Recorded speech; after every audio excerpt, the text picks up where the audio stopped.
Okay, so let us continue onwards. We had just started this new halacha, and this halacha has to do with a person's obligation to make sure that he's not tormenting a worker or even an animal in the course of the work that is out in the field, and there is produce that is being harvested.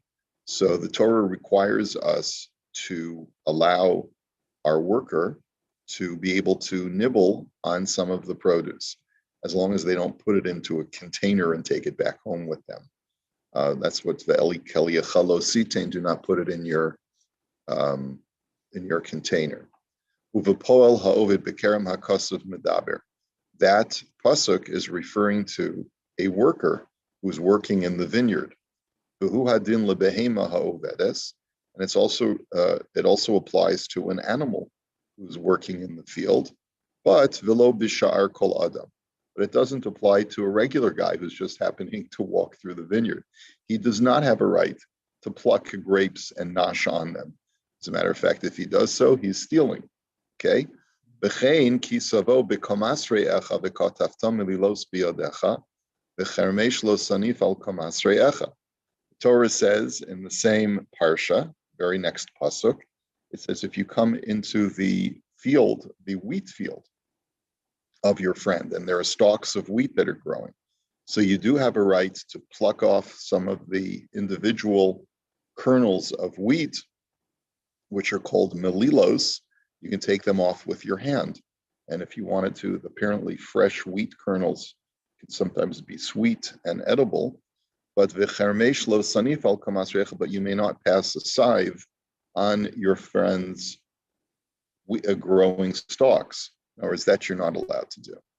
But b'poal hakasav medaber v'lo b'shar kol adam. So there too, when the Torah grants permission for someone to pluck off some kernels, it's referring to the worker only and not to other people. Va'afilu poel eino rashai ela kishos gemar meleches hamachubar. And furthermore, he's a worker only is granted permission when he is completing the work of that which is attached to the ground. Shehi b'tziras ha'anavim u'ketziras ha'tavua, which is the harvesting of the grapes and the cutting down of the harvesting of the wheat stalks. V'chein b'sha'ar lekita sha'ar peros, and the same thing would be true with the collection or the harvesting or the gathering in of any other produce. So I guess if you're working in an orchard, a tree orchard, you're harvesting dates or you're harvesting oranges, the same halacha would be the same. The el kel yachalo sitain, but you may not, says the Torah, shenamar, or as it says, the el kel yachalo sitain, you're not allowed to put it in your container. So b'shah sha'atanosin lekeleb shel balabayis ata ochel v'lo kodem lachein. What that phrase teaches me is that when I'm putting the produce in the owner's containers, because it's the harvest period, so then I'm allowed to take for myself as long as I don't put it into my container. But I'm not allowed to pluck off items off the tree before that time. Va'afilu hamenachesh bebitzalim la'akor ketanim mitoch hagedolim, and even if you are pruning onions, that's what the menacheshin is like, sort of like you're plucking out the small onions so that you can let the large onions grow. Eino ochel meha ketanim afshuhu afal pishuhu gemar melachta. You're not allowed to eat from the small onions at that time. Why? He says, even though the small onions are being completed at that time, but hoil the ikar hanichush litzarach hagadolim laharchiv lahem makam. He says, because the primary purpose of plucking out the small onions is to give more room for the large onions to grow. So that's not considered to be the harvest period of that crop. And therefore, a worker would not be allowed to nibble on the small onions, even though you've been harvesting them. I'm not sure what he means by small onions. It could be maybe like the scallions. I don't know. And yet, Rabbi, they're still edible. They're obviously edible when if you could eat them. Even though they're edible, exactly. Va'afilu bilikitas peros lo yochal pri harishon shalokate. Ki tzarich tchila litem lekelav shel balabayis, v'achar kach yochalhu. He says, and even when it is harvest time, and a worker is permitted to take some of the produce to nibble on, he may not take the first produce and put it in his mouth. The first thing he's got to do is put the first fruits in the basket or the container of the owner, and then in the course of harvesting more fruit, he's allowed to nibble on some on his own. Okay, so that's the conclusion of that halacha. So this is a very specific halacha that has to do with farm work, right? So not that many applications for us city slickers, but let's see. Okay.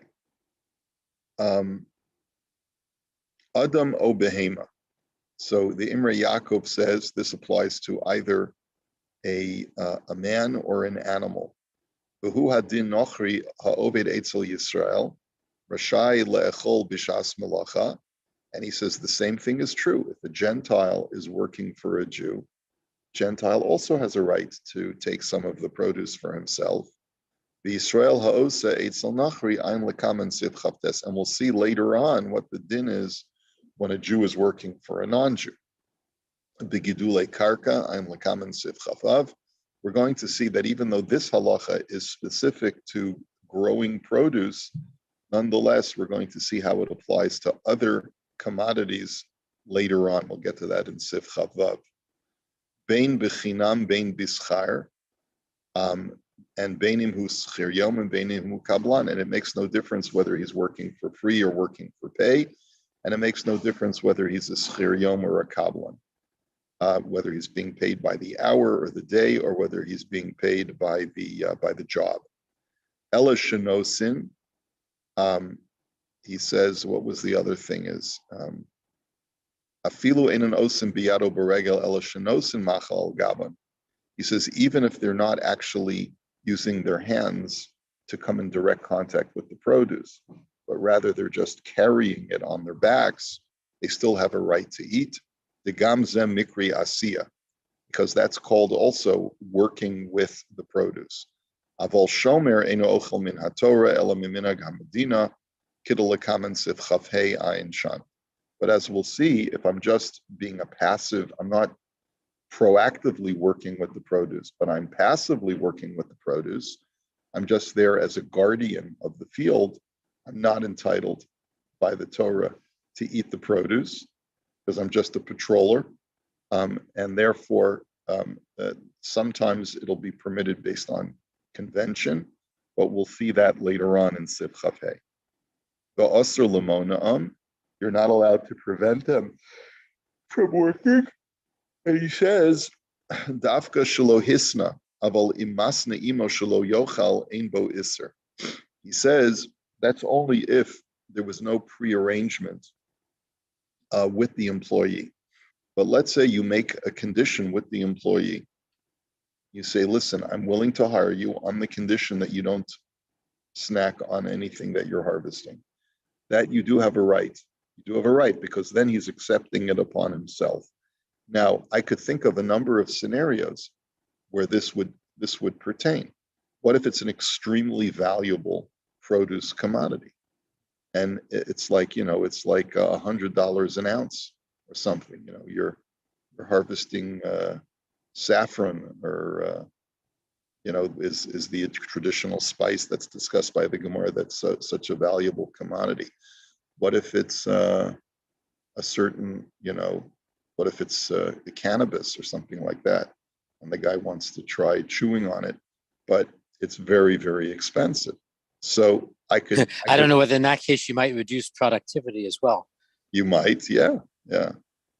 So, okay, al yedei goy, and even if you try to prevent them from taking the produce via Gentile, it's still going to be usher.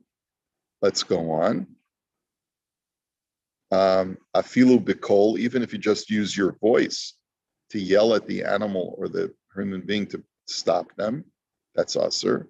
The kaimelan bazed the akimas vasav havimaisa, because we paskin that movement of the mouth in this particular mitzvah is considered to be an action, And therefore, even just yelling at the animal, stop, it makes you chayiv malchus, makes you liable for getting lashes.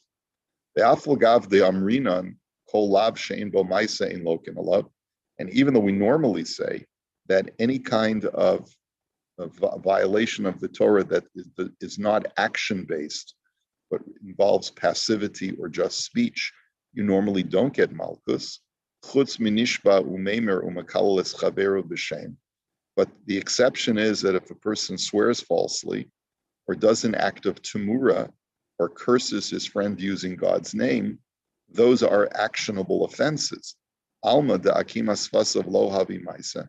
But what you see from here is that normal verbal declarations are not enough to get you malchus with those aforementioned exceptions. Shaini chasima da havi maisa mipnei shediburo bo lichlal maisa shal yedei diburo hi nechsemes.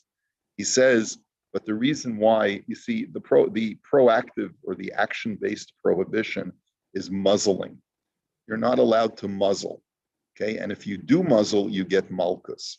Now, even though I'm doing the muzzling through speech, but it is a speech that results in a blockage of the animal or the human being from taking the produce, which is in effect an act of muzzling.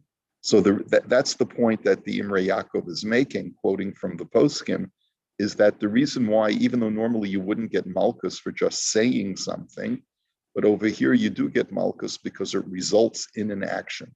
It results in the action of muzzling. Okay? No, you're not allowed to muzzle.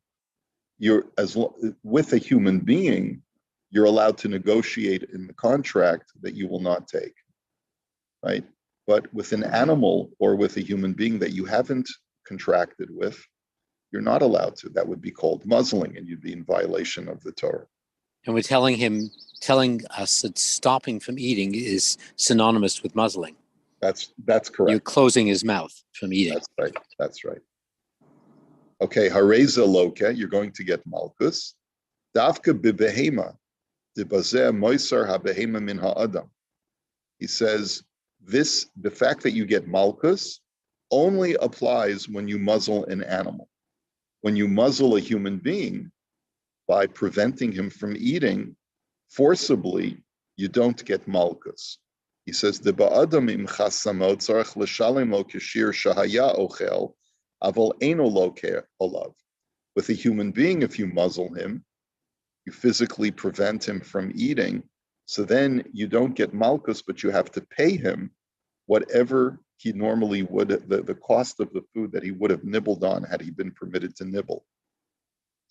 Di ismoit midichsiv kinafshecha v'darshinan ma nafshecha im chasamta pater, af nafshu shel pol im chasamta pater. And the way we learn that out is because the Torah says you need to treat an employee like your own soul. And that's why you have to allow him to eat while he's in the field. But the Gemara learns from that if you muzzled yourself, you wouldn't get malchus. So too, if you muzzle another human being, you don't get malchus, but you do have to pay him. And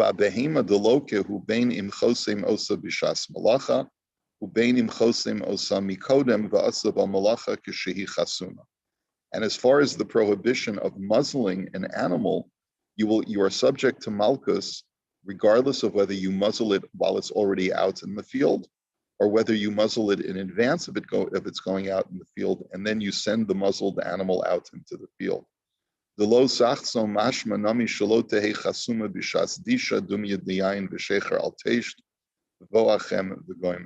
And the reason is because the Torah says, lo sachsom, you may not muzzle. That implies, based on the context, that you may not send out an animal that is already muzzled is included in that prohibition. Okay, now, the kal v'chomer la'adam ha'osa b'talush, he says this is not only true for an animal who is working with already harvested produce, but it's even more so with the human being who is working with both harvested and unharvested produce. Wrote Salomar, the Eitzel Behema Ksiv Lahedja Betalush Bialpinin Mine Adam Bekal V'chomer. He says, with an animal, the Torah explicitly states that this prohibition of muzzling both with unharvested and already harvested produce. Okay, and we learn from there that a human being is the same. And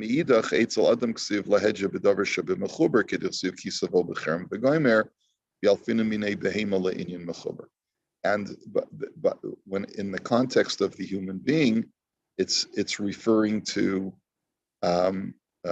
unharvested produce, because it's while he's out working in the field. So basically, what we learn, we apply the halachos of animals to humans. And even though by animals, the context is talking about like a pile of grain, so we apply that to human beings, that even when it's already been harvested and is no longer attached to the ground, the prohibition of muzzling applies to humans as well. And the context of the psukim by human beings is where it's still attached to the ground and has not yet been harvested. And we apply that halacha to animals as well. Okay. We know that the pasuk is only referring to workers who are working in the field and not just some yankel who's walking through the field. He says, we learn that based on Torah Sheba'al Peh, that the pasuk is only referring to a worker.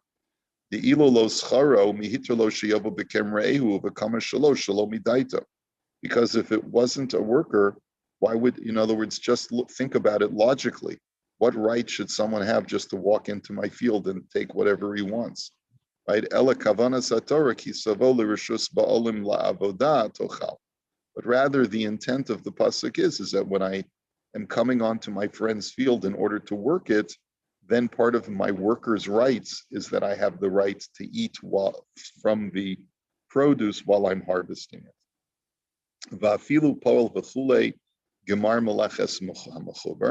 And then we learned in the Imrei Yaakov that even a worker is limited. He's only allowed to be eating the produce at the time of the harvest.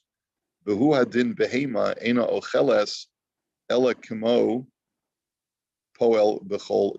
the same thing applies to an animal.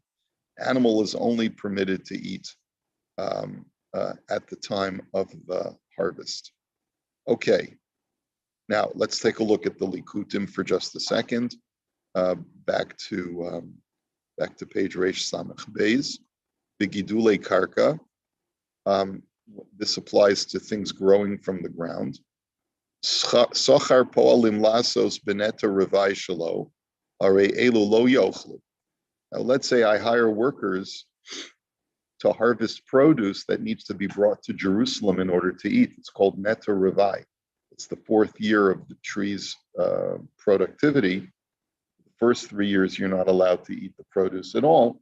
And in the fourth year, you have to take the produce of that tree and bring it to Yerushalayim, like Meiser Sheni, and eat it there. So if I hire workers to help me harvest the neta revai produce, so then they don't have permission to eat it because it's sanctified produce.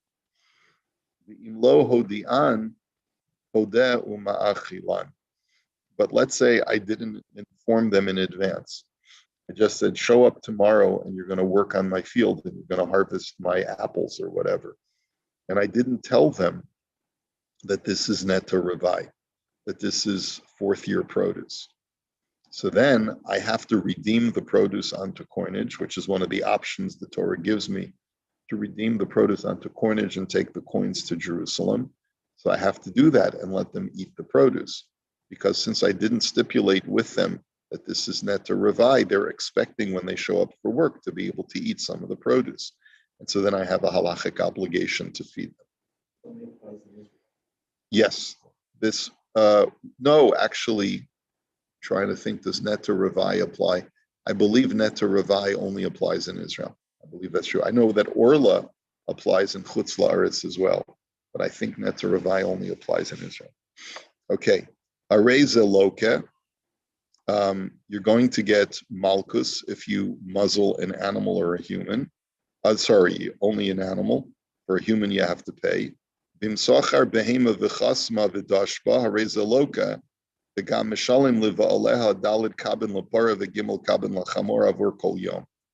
He says, if I hire someone else's animal and I muzzle the animal and I work it to thresh my wheat, which is the situation over there where you're hiring an animal to either step on the produce or to pull a millstone, right, to crush the produce. So you have to pay for that because you've caused the animal suffering. What do you have to? So you get malchus, plus you have to pay the owner of that animal 4 calves, 4 measures of wheat, if it's a cow that's working, and 3 measures of wheat for a donkey. That's per day that you worked it, because that's assumed to be the standard amount of grain that an animal would eat that's working with the wheat. And that's only if it's like an extended type of threshing, where the animal is expected to thresh or stomp whatever it's doing the entire day. He says because that financial liability is placed upon you once you contract with the owner of the animal to rent the animal. But you're not liable for malchus until you actually have the animal starting to do the work on the grain while it's in a muzzled state. Now you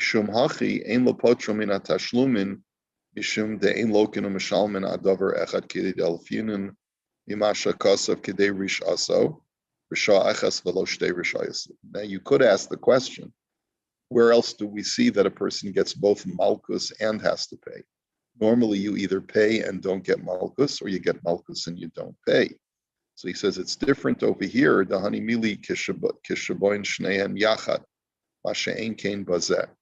because here the prohibition doesn't come simultaneously, or the violation, I should say. The violation of the financial agreement is as soon as your financial obligation to feed the animal begins at a different time from the time that you become liable for malchus. You become financially responsible to feed the animal as soon as you contract with the owner to rent the animal. You only become liable for malchus later when the animal is actually muzzled out in the on the threshing floor. Okay. So let me see if there's any. I don't believe that there's any further likutim. And I guess the only other thing for us to see is the biurim over here. Sure. Yeah. Yeah.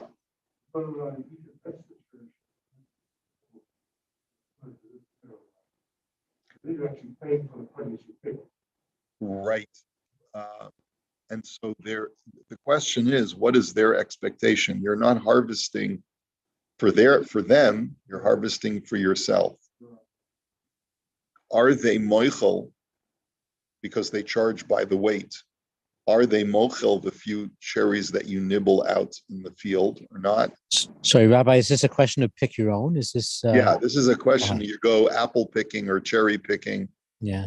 And you want to be able to nibble on some of the produce before you put it in your own basket, so that you have something to eat while you're out in the field. Well, it's a very good question, Barry. I don't know the answer.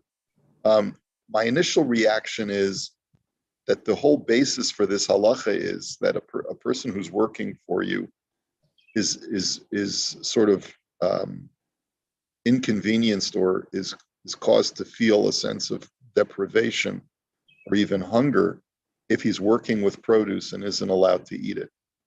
So here I'm working with produce, and so therefore maybe the argument would be the same. You got to let me nibble on something because I'm chalishing out here in the field. If I see all of these beautiful cherries or apples and I can't pick any for myself, or I can't eat them now and I have to just put them in a basket. That argument could apply. I think the last time I went cherry picking, I think the owner said it was okay to have a few. while you're working. I think they usually signage that. So, and I think that is like a reasonable amount. But I don't think you can cherry pick with this law. Like you have to. Very good, Paul. Just not really that good.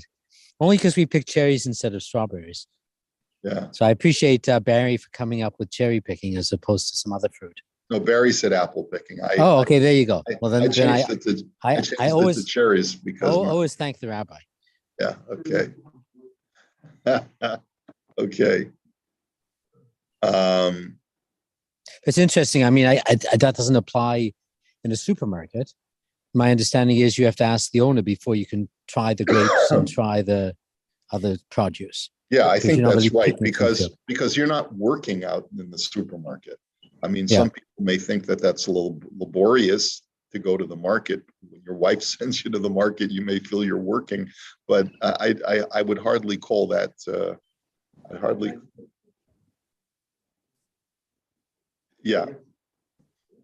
I don't think I would agree that I don't think it's appropriate for a Jew to be nibbling on the grapes. I think that's a bad look, unless the owner says it's okay. There are people, however, who justify the practice because they say, listen, before I buy these grapes, I want to see if they're sweet. I have a right to taste them. And then they take one and they take another and they start mamish nibbling. And then they don't need to buy the grapes anymore because they've had their fill. That's right. Okay. But I think the halacha in the grocery stores, you're meant to ask the owner, may I try the grapes? Oh, yeah? I think I've learned that somewhere along the way. I mean, the simple understanding would be is that I guess unless you ask him, it would be usher to take because the market doesn't grant permission for people to eat things in the market. I mean, it's just, that's not part of the deal. You buy what you take. You don't eat what you take. Yeah. Okay. All right. Rabbi, Yeah, sure. In the case where you're picking the apples, aren't you helping the owner harvest, and therefore you would be allowed to eat them? You're also the consumer, but you're also helping them harvest. Yeah, but it's a completely different business model. They're growing the produce so that people will go into their field and buy it from them directly and pick it from them. So I don't see how you're helping the owner. It's like I don't know. When I go to the supermarket, am I helping the supermarket clear its aisle so that they can put in new produce and afterwards? That's to me, it's a strange way of looking at it. It's a different business model. So I'm not 100% sure, but logic would dictate to me that it would be permitted for you to eat it. But I could hear an argument if we saw in the postscript that was not the case. But logic would dictate to me that it should be permitted for you to nibble while you're cherry picking. Okay. If you take a look at the Biurim, actually, maybe we'll hold this for next time. The only thing that we'll see here is that if an animal gets a splinter, right? If a thorn enters the animal's foot, and because of that, the animal is in pain, and therefore it can't eat. It has difficulty eating. Or if it gets a thorn in its mouth, and so therefore it can't chew because it's painful for it to chew. So I have a halachic obligation to remove the thorn before I'm allowed to work the animal in the field. So this gets now into veterinary medicine, even though I didn't cause it. And that's what we mean in the halacha, whether if there's any impediment that's preventing the animal to eat, I have to remove the impediment. It's not just a physical muzzling, but anything that prevents the animal from eating is considered to be a form of muzzling. Okay, well, we'll take a look at that, Amir Hashem, next week. You have a wonderful Shabbos, everyone, and we'll see you, Amir Hashem, on Monday.